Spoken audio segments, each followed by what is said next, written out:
বাংলাদেশের যে গণতান্ত্রিক ধারাকে গত 17 বছর ধরে ব্যাহত করা হয়েছিল, বিশেষ করে বাংলাদেশের 3টি জাতীয় নির্বাচন 2014, 2018 এবং 2024-এ তরুণরা ভোট দিতে পারেনি।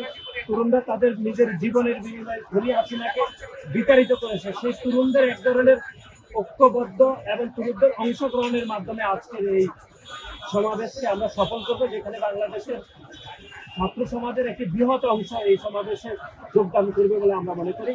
এবং আমরা এটিও আশা প্রকাশ করছি যে এই শাহবাগ চত্বরে অতীতে যত রাজনৈতিক সমাবেশ হয়েছে, যত ছাত্র সমাবেশ হয়েছে, সব থেকে বড় ছাত্র সমাবেশ আজকে ইনশাআল্লাহ এই শাহবাগ চত্বরে বাংলাদেশ জাতীয় ছাত্রদল উপহার দিবে। সেজন্য আপনাদের সকলের আমরা সহযোগিতা কামনা করছি। অতীতে আমরা সহযোগিতা পেয়েছি এবং আজকেও আমরা আপনাদের সহযোগিতা কামনা করছি।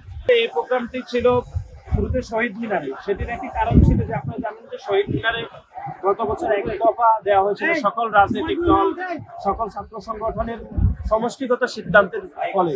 তারপর আমরা সেই জায়গা থেকে শিফট করে আমরা এখানে শাহবাগে আমরা স্থানান্তর করেছি। যদিও এটি খুবই আজকে ব্যস্ত একটি দিন, সপ্তাহের প্রথম দিন, আমরা জানি যে নগরবাসীর ভোগান্তি হবে, তারপরেও কিন্তু আমরা কোনো সংঘর্ষ চাই নাই, কোনো বিভাজিত রাজনীতি চাই না। আমরা তারপরে এখানে আমরা শিফট করেছি।